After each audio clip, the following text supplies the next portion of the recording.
Okay, let's dive in.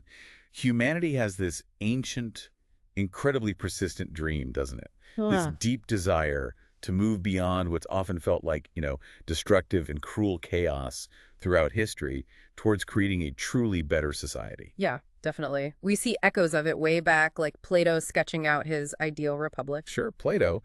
But the really fascinating thing about the movements we're exploring today, modern socialism and anarchism, is how they take those high-level ideals and connect them so intensely to the immediate present-day suffering of actual people. Exactly. That connection isn't just abstract philosophy. It's what transformed these hopes, these ideas from individual thinkers into powerful, sometimes, well, explosive political movements. And that's what we've been immersed in, a stack of sources that digs right into these complex ideas, Yeah. examining their historical roots, Looking at the very different blueprints they propose for building a better world. and confronting the practical, sometimes thorny problems they run into. Right. Our mission in this deep dive is really to navigate this material with you and to sort of unpack the core ideas, understand the passionate arguments, and see the surprising challenges involved in these radical visions for change.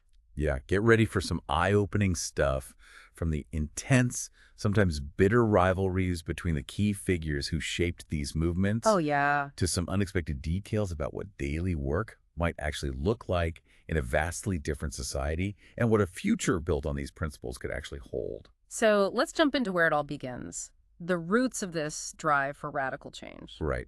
The sources are really clear on this point. The motivation for these kinds of reformers isn't typically like personal ambition. It's something much rarer. It's described as a kind of profound love for mankind, driven by what they call sympathetic pain. Sympathetic pain. Yeah, an inability to just passively accept the widespread suffering and evil in the world, even if it doesn't directly affect you. This deep shared pain is what compels these few rare individuals to try and fundamentally remake society. Which sounds incredibly noble. But historically, didn't they face a huge challenge in actually getting the people who were most depressed to, join the cause?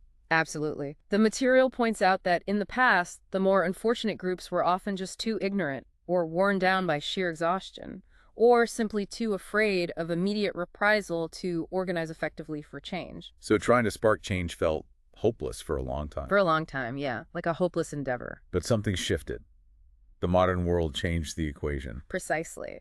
The sources highlight how increased education and a rising standard of living among wage earners created entirely new conditions. Oh, okay. These conditions were much more favorable to this demand for radical reconstruction, which is why movements like socialism and anarchism, particularly influencing syndicalism, gained such traction as powerful proponents. So you get this fascinating mix, detailed, sometimes abstract ideals developed by these solitary writers of books, Right. converging with widespread popular support, fueled by this sympathetic pain. It's that blend of intellectual vision and mass discontent that gives them their revolutionary power. And it also helps explain why these radical reformers are often so profoundly misjudged by ordinary people. Oh, so. While the reformers are viewing society from outside with hostility towards its fundamental structures and institutions. Right, they're focused on how society treats its ill will towards whether that's wartime enemies, criminals, or crucially, people who are poor, discontented, or, advocating for change. Exactly. While you or I might look at our neighbors and see kind husbands, fathers, friends, that's the view from the inside, seeing the familiar and personal, Mhm. the reformer sees how that same society behaves towards those it marginalizes or fears. They see ferocity, injustice, what the sources call chicanery. It's almost like looking at the same reality, but one is seeing the individual trees and the other is seeing the destructive logging operation affecting the entire forest. That's a great analogy. And the sources insist that both views are necessary for the complete truth. The socialist, for example, isn't necessarily cynical. They're often simply maddened by the immense, seemingly needless misery that the capitalist system appears to inflict. But despite their differences, there's a fundamental common ground between socialism and anarchism, isn't there? There is. At their core, they both fundamentally see capital and the wages system as mechanisms for exploiting labor, Right. extracting value from the worker for the benefit of the owning class. And their shared solution, or maybe the necessary precondition for a better world, is communal ownership. Communal ownership. They see this as the only path to bringing genuine freedom to the producers, people who actually do the work. Okay, so we understand the driving force, that sympathetic pain and the shared diagnosis. Right. Capitalism is exploitation, needing communal ownership. Mm. Now let's turn to the figures who really hammered out these ideas and built movements around them. Yeah. This brings us to part 2, focused on the Titans and their legacies. And the sources immediately bring us to the two monumental, often bitterly opposed figures whose ideas and conflict truly define the early era and, well, split the First International.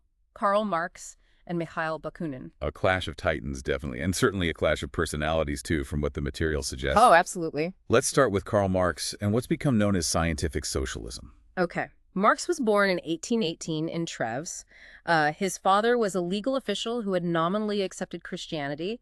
He studied widely law, philosophy, economics, history, loads of stuff. Right. He met Engels in Paris, and they became lifelong collaborators, deeply involved in radical circles, particularly in Brussels. And this intellectual ferment culminated in arguably his most famous work, the Communist Manifesto in 1848. Yes. The sources describe it with incredible energy, having amazing vigor and force, setting forth titanic forces, predicting an epic battle, and an inevitable consummation. And it landed just before the 1848 revolutions. Yeah, which just amplified its impact enormously.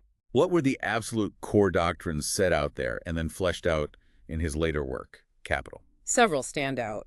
First, the materialistic interpretation of history. Marx saw historical development as driven necessarily by material and economic causes. So he wasn't just advocating for revolution. No, he was predicting it as an inevitable outcome of these material forces. He even saw the cruelty of capitalists as less about personal malice and more about a necessity dictated by the system itself. And this connects directly to his idea of the law of the concentration of capital. Yes, he predicted that capitalist enterprises would inevitably grow larger and larger, with trusts replacing free competition. Okay. The number of capitalists, he argued, would shrink even as their individual wealth and magnitude of control increased. Similarly, landowners would become fewer, their estates vast. And this concentration, he thought, Would make the inherent evils of the system more and more glaring. leading straight to the class war. The central engine of his theory. He saw society polarizing into fundamentally antagonistic classes. The wage earner possessing nothing but their labor power, Right. and the capitalist possessing everything. Their interests, he argued, are locked in an unavoidable class war. Workers would be forced to combine, first locally, then nationally, eventually internationally. And their victory. Their ultimate victory, he predicted, would lead to common ownership, dissolving class divisions and ending tyranny. The manifesto also had a specific, rather surprising view on the state's role in this revolution. It famously described the executive of the modern state as merely a committee for managing the common affairs of the whole bourgeoisie. A management committee, basically. Pretty much.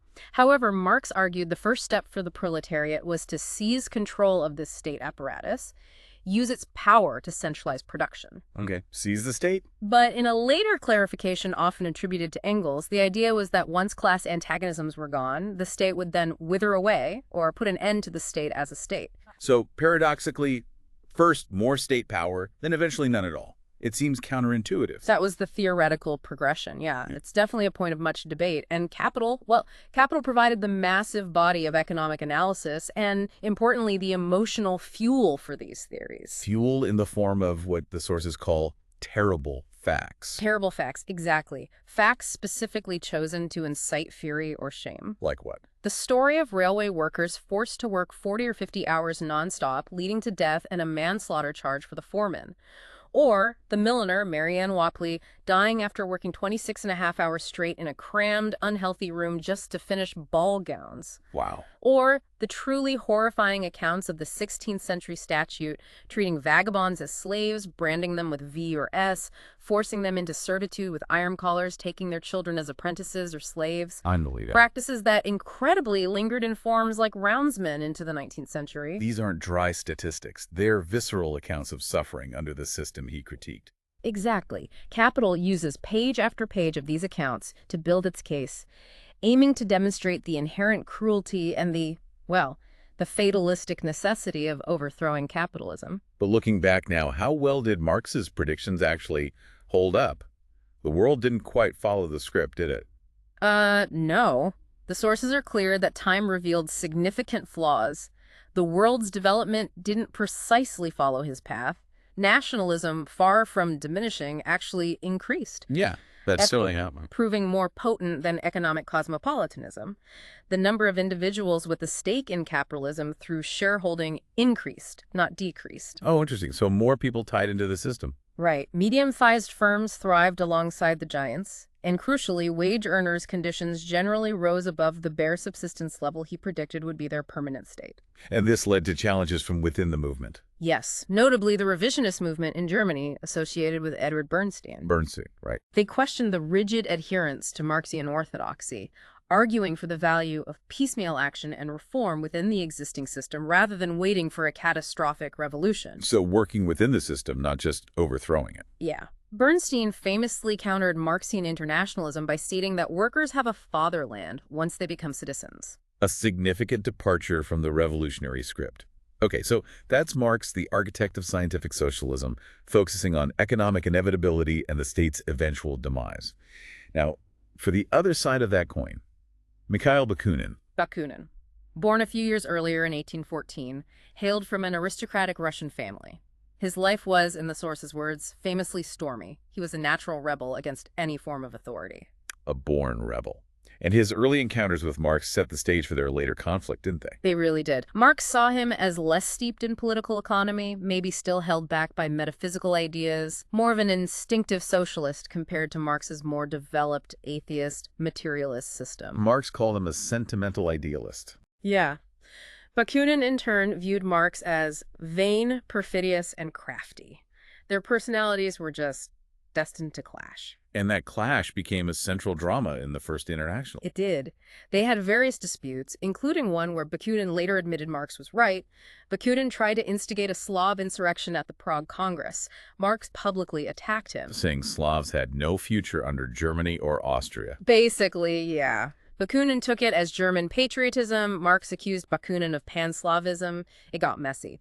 The most significant quarrel led to Bakunin's expulsion from the International based on allegations linked to his association with the revolutionary Neckerchief.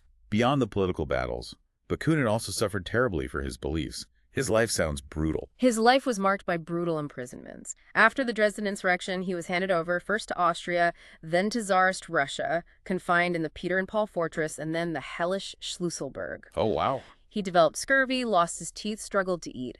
Tsar Alexander II famously told Bakunin's mother, "No, madam, that so long as your son lives, he can never be free." And yet he never broke. His spirit remained inflexible despite the physical devastation. He eventually managed this dramatic escape from Siberia in 1861. Escaped Siberia. How? Yeah, traveled across Japan and America to reach London, where he immediately plunged back into spreading the spirit of anarchist revolt. Just incredible resilience. So what was Bakunin's core doctrine, this anarchism? What's the heart of it? Fundamentally, as the name implies, anarchism is absolute opposition to every kind of forcible authority. Or authority. Yeah. The sources use this striking analogy comparing government to the management of horses, clay, or wood. The idea is that human nature has natural instincts, like the instinct to weave and produce clothing, or to till the soil and produce food, and government interferes with this natural free state, just as, say, branding interferes with a horse's natural state. A complete rejection of the state, then, full stop. Yes. His vision included the earth and capital becoming the collective property of society, usable only by workers organized into agricultural and industrial associations. Existing political authoritarian states must disappear, replaced by a universal union of free associations. Now, the sources also touch on what's referred to as the darker side of anarchism. It's noted that while the core doctrine doesn't require violence, the anarchist press and public tone, particularly in Latin countries where it gained traction, is often intensely bitter, directed at the rich, and can appeal to envy. Okay. The sources acknowledge that anarchism can unfortunately attract individuals on the borderland of insanity and common crime. But it's important to note the source also quotes a prominent anarchist who condemned that aspect. Absolutely. L.S. Bevington, whom the sources describe as a better anarchist, argued strongly that these unbalanced, violent enthusiasts were often merely tools for the police, the press, and the bourgeoisie to discredit the movement. So a tool for the opposition. Right. Her powerful counter-argument was, let us leave indiscriminate killing and injuring to the government, kind of turning it back on them. So even within anarchism, there was this tension over methods, and it remained more localized geographically, more Latin country. Yes, it remained largely confined to the Latin countries and had a notable association with anti-German sentiment, partly echoing Bakunin's own strong feelings, which, perhaps his rivalry with Marx exacerbated.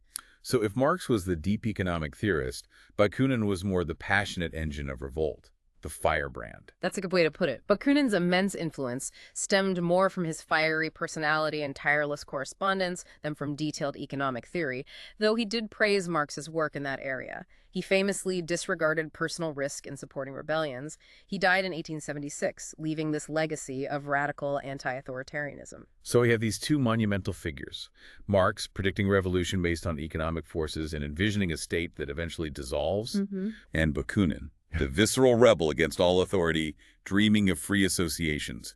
Their intense conflict shaping the landscape of radical thought. Precisely. And this leads us naturally to a movement that, while drawing on elements of both, represented a new direction, Part 3, focusing on the organized revolt, specifically syndicalism. Syndicalism. It's described in the sources as an attack on Marxian orthodoxy, but paradoxically from an even more radical perspective. More radical than Marx. Okay. Yeah. Where did this movement originate? It began in France. Initially, syndicalism was just the French word for trade unionism. Nothing more complicated than that. Just unions. Yeah. It saw a significant revival after the Franco-Prussian War in 1870, led by figures like Jules Guesde. But unlike the relatively unified German socialists, the French movement was notoriously fragmented, splitting into numerous factions, parliamentary socialists, communist anarchists, different strands of Marxists and opportunists, just loads of splits. A real mess, sounds like. And the entry of a socialist, Millerand, into the government in 1899 seems to have been a pivotal moment. It absolutely highlighted the divisions and fueled skepticism about the parliamentary path, making revolutionary alternatives more appealing. So people lost faith in politics. Some did, yeah. Revolutionary syndicalism specifically adopted ideas from the Bakuninist wing of the Old International. Its defining characteristic is its reliance on trade unions, rather than political parties or parliament, as the primary vehicle for achieving the social revolution. Trade unions as the revolutionary force. Exactly.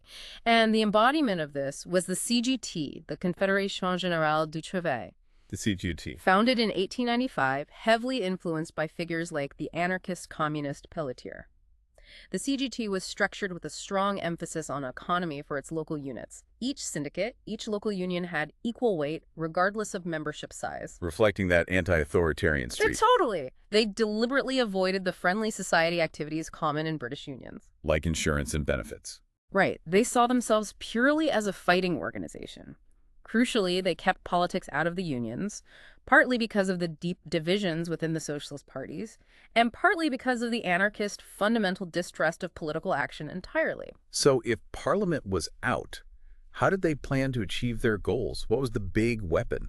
Their core doctrines centered on the class war being fought using industrial means. And their supreme weapon, the tactic seen as the social revolution in action, was the general strike. The general strike. Shut everything down. That was the idea. Another tactic associated with syndicalism is sabotage.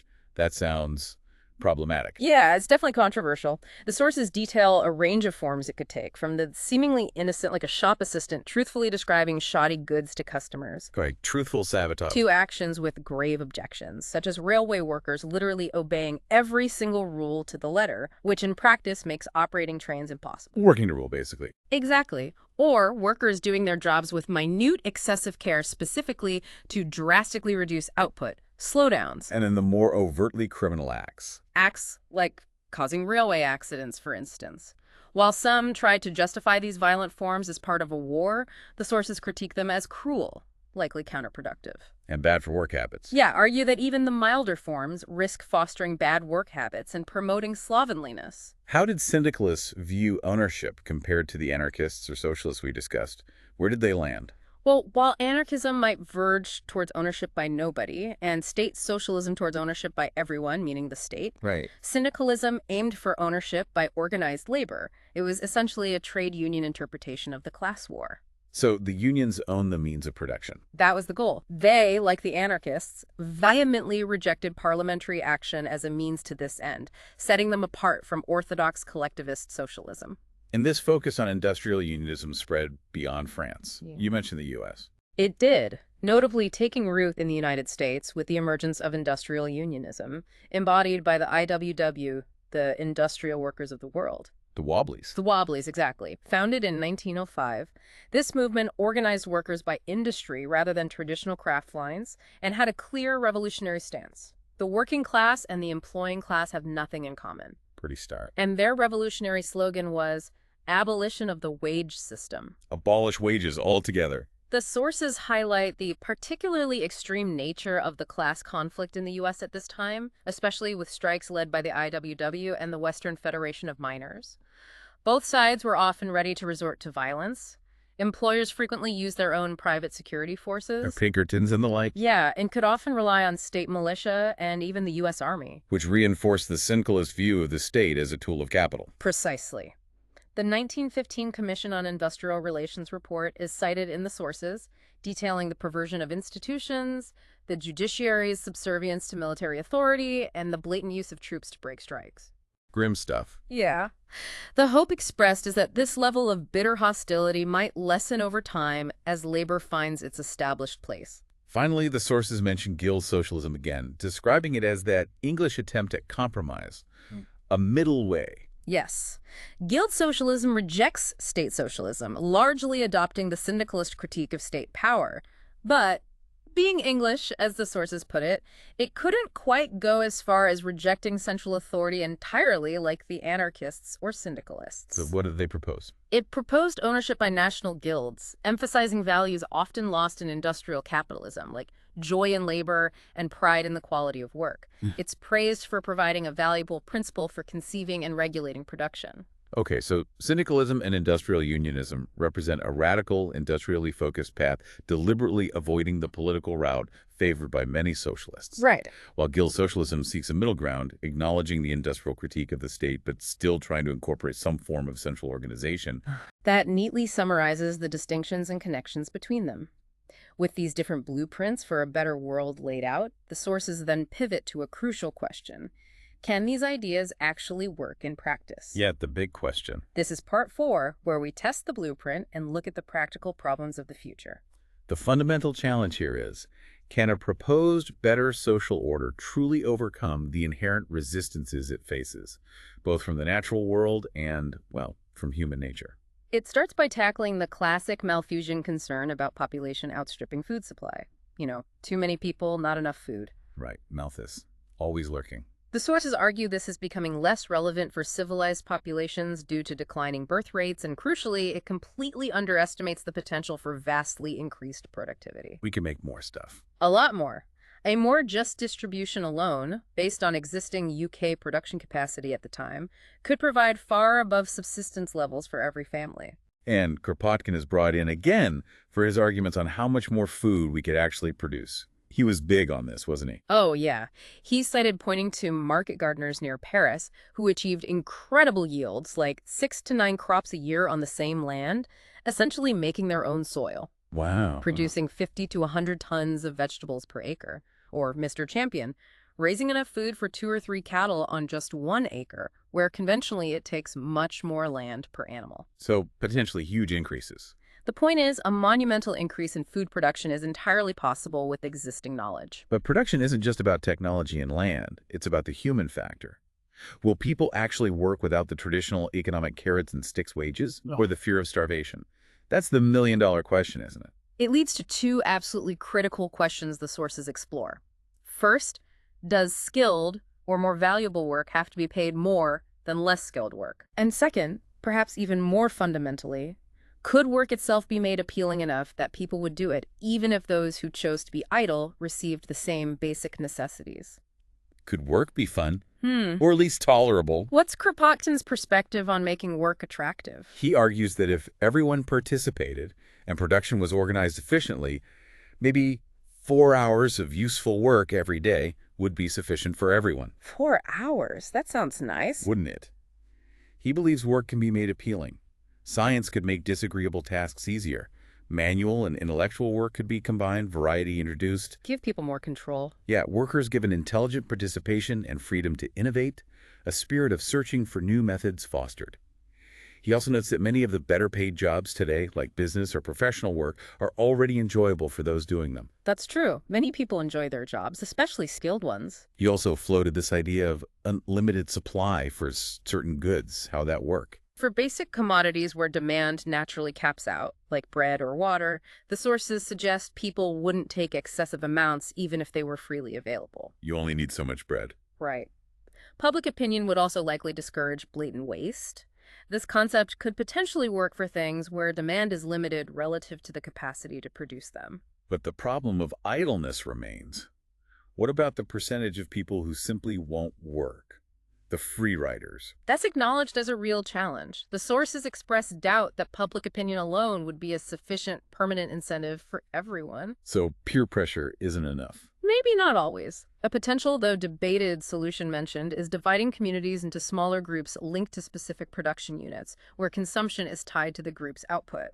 But this clearly conflicts with the principle of absolute freedom. Yeah, that sounds less free. So there's a core tension here between the anarchist and socialist plans on work and pay. Exactly.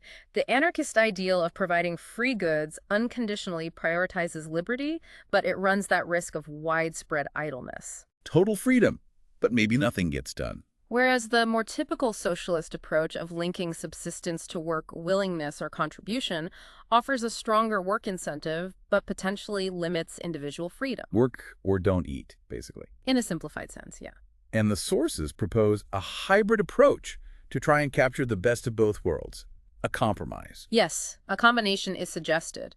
Necessaries would be provided freely for everyone, a major step towards liberty and security. Basic needs met. Based on the assumption that most people would work moderately and that production is highly efficient, perhaps achieving that 4-hour workday.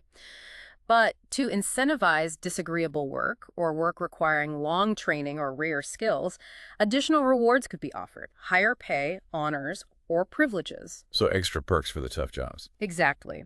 This is seen as compatible with socialism, perhaps less so with pure anarchism, and aims to find a balance between freedom and the need for certain types of work to be done. Moving from the economic challenges to the challenges of governance, Part 4 also dives deep into government and law. The pure anarchist ideal, of course, is no forcible authority whatsoever. Their aim: no law, no government. But the sources immediately raise the question of human nature.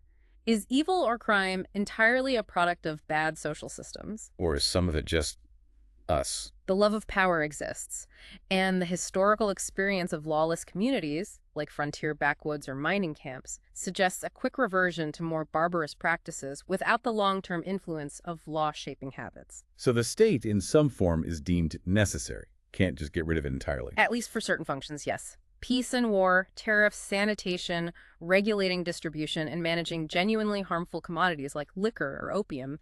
The example of China is used to show that absolute freedom is not a panacea in all areas. Okay, some limits needed. However, the sources insist that any state powers must be strictly limited, very limited. But even a limited state comes with risks and is subject to critique. Bureaucracy. Right. A major critique is the inherent instinct of officials towards tyranny, their tendency to believe they know best, resist change, view the system they administer as sacrosanct, and often ignore malcontents until a situation erupts into a major political crisis. And that power gets bigger under state socialism. Vastly amplified under a system of state socialism, potentially. And representative institutions, like democracy, don't escape criticism either, especially from the syndicalists. No, particularly from anarchists and syndicalists drawing on their bitter experiences in democratic France.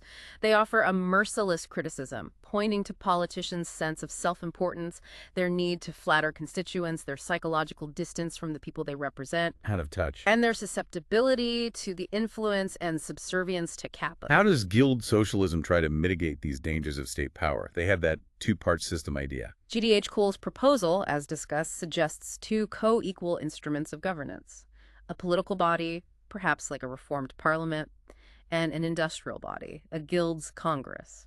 Splitting the power. The idea is that dividing power this way, creating checks and balances, might better protect individual liberty than concentrating it in a single state. But the sources also see potential flaws in that system, too. Yeah. It's not perfect. No silver bullet.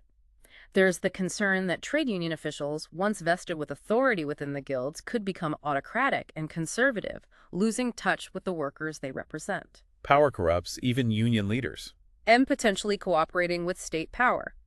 Paradoxically, if the two bodies achieve too much harmony, it could defeat the purpose of dividing power, leaving the individual vulnerable to a unified, powerful authority. So no single structure is a guaranteed safeguard for liberty. There's no magic formula. That's the conclusion drawn. Ultimately, what's needed is a diffused respect for liberty woven throughout the entire community and a corresponding absence of submissiveness in individuals. People need to value freedom and stand up for it. That sounds harder than just designing a system. Much harder. This might entail some risk of disorder, but it's seen as preferable to the potential stagnation and tyranny of an overbearing central authority. Are there any specific types of laws that are still seen as absolutely necessary, even in a freer society? Can't get rid of all laws. Yes, laws prohibiting acts directly harmful to the community like violence and theft. Crucially, also laws preventing the formation of private armies. Private armies.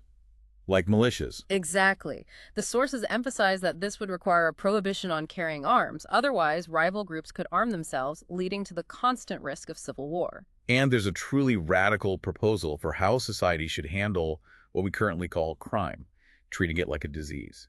The suggestion is to treat criminal behavior like an infectious disease. It's a danger to the community and requires restricting the liberty of the infected individual for the community's safety. But too crucially, this is done without any idea of guilt or moral condemnation. No blame, just treatment. The approach should be scientific, with a focus on cure, rehabilitation, and commiseration, not reprobation or punishment. A stark contrast to the current prison system. Precisely. Existing prisons are seen as largely making people worse, either defiantly hardened or cringingly broken. The current harsh treatment, brutal warders, meaningless mechanical tasks, lack of education or positive incentive is ineffective and cruel. What's needed for this new approach to work? For this new approach to work, actions must be genuinely harmful to the community, and the treatment must be completely free from the concept of guilt. That's key. So the conclusion on law is a pragmatic one, a compromise for the foreseeable future. Not quite anarchy yet. A society with limited law, focusing only on genuinely harmful acts and treating crime scientifically, is deemed preferable to pure anarchism, at least for now, given the realities of human nature and the need for some level of social order. It's fascinating how deeply these ideas grapple with not just the economic system, but the very fabric of how a society would function, from daily work incentives to handling conflict and governance. Absolutely. And the challenges don't stop at national borders. Part 5 takes us beyond conflict and delves into international relations in a potentially post-capitalist world. Okay, international relations. What are the main capitalist causes of war identified in the sources? Why does capitalism lead to war, according to them? Primarily, finance seeking profitable investment in markets in undeveloped countries. Following the money. Yeah. The sources quote J.A. Hobson's famous phrase, calling this the economic taproot of imperialism. Trusts need protected markets abroad, creating pressure for political control, exemplified by U.S. policy in the late 20th century seeking spheres for investment in surplus goods.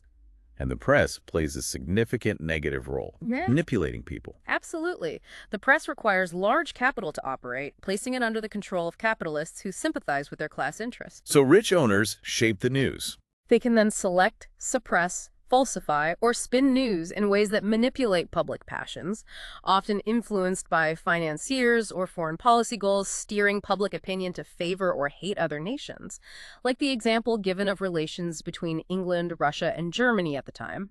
And most people don't see through it. The sources note most people aren't critical enough to resist this manipulation. And the concentration of power itself seems inherently linked to a tendency towards conflict. Powerful people like war more. Men with significant power, whether capitalists or government officials, are seen as generally more prone to being warlike and impatient with opposition, while those with less power are less so. This is identified as an inherent evil of concentrated power, regardless of who holds it. So if capitalism is such a major cause, would simply abolishing it prevent war? Would socialism mean peace? The sources argue no, not automatically. Wars existed long before capitalism. Fighting is described as habitual even in animals, and the instinct of pugnacity exists in humans. while capitalism provides specific outlets for this instinct through finance and the manipulated press. Channels for aggression. Closing those channels might just cause the instinct to find other outlets, unless education and environment significantly reduce the competitive drive. Marx's idea of the international proletariat uniting against capitalists is questioned on this point. Why wouldn't that bring peace? It's based on a shared hatred of the capitalist class, and the sources argue that hatred is not a foundation for universal harmony. Can't build peace on hate. Right. Even if the common enemy is vanquished, the old national rivalries, resentments, and instincts for domination could easily revive after the revolution. Something more positive and constructive is needed. So what steps are seen as necessary for peace? Beyond just changing the economic system, what else needs to happen? International reforms are crucial, requiring the world to move towards peace as a whole, not just one nation or group changing domestically. Global effort. Simultaneous mutual disarmament among the great powers is seen as essential. And importantly, a fundamentally different mental and moral atmosphere is needed for international agreements to be built on trust and genuine cooperation rather than suspicion and national self-interest. A change in mindset, basically. Yeah, a big one. Another complex international challenge discussed is the governance of undeveloped regions, using Africa as a prominent example. The danger presented is that the European community in these regions could effectively become a class of slave owners, exploiting the locals. Yes, maintaining the native population in a subjugated state to exploit their labor and resources. The sources acknowledge that European governments must govern in these regions, at least for a time, but the goal should be minimum cruelty and maximum development for the native people. Tricky balance. Ensuring national fairness and parceling out advantages is difficult. But an even harder problem is how a socialist or anarchist community would govern abroad.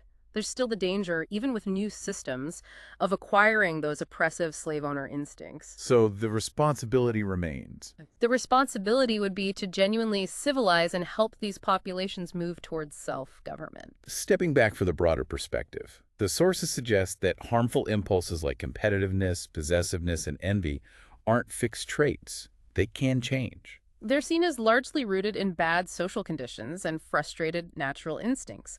A better system and education could significantly reduce them. However, competitiveness isn't entirely bad. Can be channeled. Yeah, it can be useful when channeled into positive areas like service, scientific discovery, or art. For managing conflicts between different groups or nations, a neutral international authority is needed, but again, with its power strictly limited to avoid becoming another source of tyranny. This idea of channeling impulses and the importance of non-economic pursuits brings us to part 6. Flourishing, looking at the place of science and art in these potential new worlds. Yeah. There's a concern that socialism or anarchism could be hostile to creativity and intellectual pursuits, leading to stagnation, like art wouldn't survive. Yeah. It's a valid anxiety. The sources stress that simple material comfort isn't enough for a flourishing society. The mental life, the pursuit of knowledge, the creation and appreciation of beauty is absolutely vital. More than just bread. Definitely. And those who are driven to pursue these activities, often by an internal impulse rather than external reward, are collectively more important for societal progress. They often don't fit neatly into ideas of democratic equality, so any new system must not render them unproductive. And creative mental activity isn't primarily driven by money, is it? Yeah. Artists don't just do it for cash. Absolutely not. Monetary rewards are seen as secondary or even unnecessary for the best creative work. What's truly needed are opportunity, an atmosphere that encourages exploration and innovation, and the possibility of finding an audience or receiving appreciation, even if it's not universal fame. So what conditions could a better system realistically provide to foster art and science? What would help? 3 key conditions are identified. First, technical training. The current system often relies on requiring personal wealth or hyper-competitive exams. Which kills creativity sometimes. Right. The sources critique exams as potentially blunting minds, encouraging overwork focused on passing tests rather than deep understanding, and wasting talent among those without means. State socialism might simply universalize this flawed exam system. So what's the alternative? A much preferable system would offer free training to all interested individuals up to age 21, with further scholarships based on genuine ability and interest, not just exam performance. Based on passion, not just grades. Yeah. This relies on self-selection based on natural inclination, tapping into a vast pool of talent currently wasted, and it's seen as compatible with all forms of socialism and anarchism, though perhaps most feasible without the constraints of capitalism. Second, liberty to follow the creative impulse. Freedom to create. Currently, private wealth allows a few, like Milton, Shelley, Keats, or Darwin, the freedom to pursue their work without needing to earn a living in conventional ways. Darwin needed that freedom. Totally. Darwin, if he'd had to teach, might have been dismissed for his controversial theories. Most creative people now work in their spare time. So what's the danger under state socialism? The significant danger under state socialism is centralized control and censorship. If the state is the sole publisher, the sole employer of artists and scientists, it could require them to be competent, regular, obedient, approving work based on the tastes of committees of eminent judges. Art by committee sounds awful. This kind of control would, the sources argue, effectively kill genuine innovative art. A syndicalist or guild approach, where industrial or cultural guilds manage production, might better preserve this crucial freedom. And third, the possibility of appreciation. Finding an audience. Not necessarily universal fame, but finding an understanding audience. This could potentially be easier under a socialist system, where the focus shifts to communal interests and the sharp class divisions that can isolate artists from the average citizen might diminish. More connection between artists and everyone else. Potentially. There's even a specific, rather inventive suggestion for how to handle publishing or performing work that isn't immediately popular or mainstream. Oh, yeah. What's the idea? The idea is that an author or artist could effectively pay for the production or publication of their work by undertaking a period of useful work for the community in another capacity. So work for your art, literally. Yeah. This method ensures freedom from censorship based on content. If you're willing to put in the labor, you get your work out there, and it also acts as a filter, suggesting that only those with a genuinely profound creative impulse would be willing to do this. A test of commitment. Right. The sources suggest this could apply to music performance as well. That sounds like a form of private payment, which might raise eyebrows among orthodox socialists. Paying for your own stuff. The sources acknowledge this potential objection, but argue that flexibility is necessary to safeguard creative freedom. The conclusion drawn is that a system like Guild Socialism or even Syndicalism, with appropriate provisions for artistic and scientific freedom and support, could offer significantly better opportunities for flowering in these areas than either capitalism or rigid centralized state socialism. So it's not just about fixing economic problems, it's actively designing a society that allows human creativity and intellectual pursuit to thrive. It's about the whole picture. Exactly. And all these threads lead us to the final vision presented in the sources. Part 7, the world that could be made. The grand synthesis. A synthesis of what a better society might actually look and feel like. A world envisioned as less cruel, less driven by conflict, less characterized by stunted human growth, and with a far greater proportion of people engaged in creative activity. More creation, less destruction. Life lived in this creative spirit is seen as bringing a fundamental happiness, freeing individuals from the tyranny of fear. The sources break down the major evils humanity faces into 3 categories. What are they again? Physical evils, things like death, pain, and the sheer difficulty of subsistence. Character evils, ignorance, lack of will, and destructive passions. And power evils, those stemming from governments, economic systems like capitalism, and the potential for individual tyranny. And there's that core question posed by G.D.H. Cole. Which is the worse evil, poverty or slavery? What's the answer given? The strong argument presented here is that slavery, the lack of freedom and self-determination, is the worse evil. Freedom is paramount. This perspective makes liberation, freeing individuals from various forms of bondage and coercion, the absolute primary aim of a good social system. Freedom is explicitly stated as the supreme goal. What does this best practicable system look like, combining the insights from the sources, particularly Kropotkin and Guild Socialism? What are the key features? It's described as not far from Kropotkin's ideal, but made more practical through Guild Socialist principles. Key features include the abolition of private ownership of capital and land. Okay, no private capital. Providing free necessaries for all seen as feasible if most people work moderately and production is efficient, potentially achieving that 4-hour workday. Basics are free. Offering rewards like higher pay, honors, or privileges for disagreeable work or work requiring long training or rare skill. Incentives remain. Industrial guilds would manage production and distribution with a high degree of autonomy, incentivized to adopt new inventions. Guilds run the economy. The state's functions would be strictly limited, focusing only on essential justice, preventing violence, regulating things like distribution standards or public health matters, like controlling genuinely harmful substances like liquor or opium. Minimal state. Crime would be treated scientifically, like a disease, with a focus on cure, not guilt. Rehabilitation, not punishment. Education and training would be free, following the child's genuine interest. And means would exist to absolutely secure freedom for artistic and scientific production, such as that idea of authors paying for publication through useful labor. Freedom for creativity. So it's not pure anarchism, but a system that leans towards minimizing centralized authority, kind of guild socialism plus anarchism. Exactly.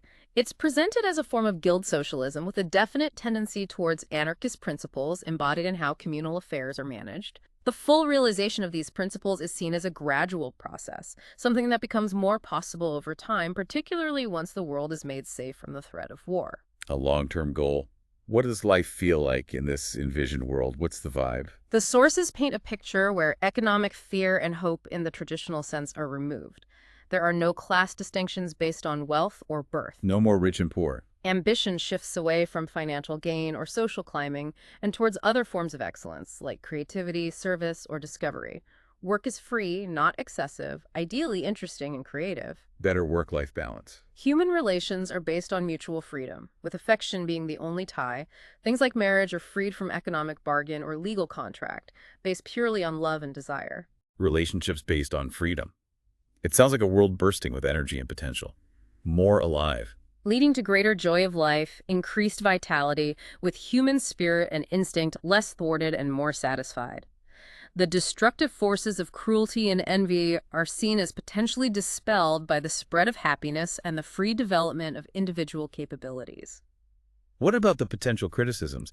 The idea that without economic pressure, people would just become lazy, apathetic, or resistant to change. Won't everyone just slack off? The sources counter these concerns. They argue that intellectual vigor would actually increase with less thwarted instinct, greater joy, and more vitality. More energy, not less. Right. Technical progress would be encouraged by the structure of the guilds, which would directly benefit from efficiencies and inventions. The population question, while complex, is deemed manageable, pointing again to declining birth rates in developed countries and other potential means. So the problems are seen as solvable. The conclusion seems to be that this type of system, leaning towards anarchism and rooted in guild socialist principles, focuses on aspects of life that are often ignored by purely political or economic theories. Yeah, things like the nature of work, the quality of human relationships, the freedom of the mind, the human element. And the ultimate vision is a world fundamentally driven by construction, creation, affection, joy, and hope, rather than the fear and possessiveness that define so much of our current reality. Yeah, and the powerful closing thought from the sources is that such a world is not some impossible utopia. It is possible, and it waits only for men to wish to create it. Waits only for men to wish to create it. Wow. And with that potent idea lingering, we bring you back to the present, having taken this deep dive into some truly profound visions for a completely different future. It's a scale of thinking that's breathtaking, really a complete reimagining of society from the ground up, touching on everything from the work we do every day to how nations interact to what truly fuels human creativity. Reflecting on this journey, from the historical conflicts of giants like Marx and Bakunin, through the practical challenges and specific proposals of movements like Syndicalism and Guild Socialism, it's clear these ideas are about far more than just economics or political structures. They're really about the possibility of a world where the fundamental driving forces are creation and affection, a stark contrast to what the sources describe as the hot passions of fear and possession that seem to dominate our current world. And the material leaves us with this incredibly evocative image that the current world, perhaps defined by those very passions, may eventually pass away, but from its ashes will spring a new and younger world, full of fresh hope. It's a thought that definitely stays with you, prompting you to consider what that future might look like and how the ideas we've explored today might reshape your own understanding of society's potential. The enduring power of ideas, indeed, gives you a lot to think about.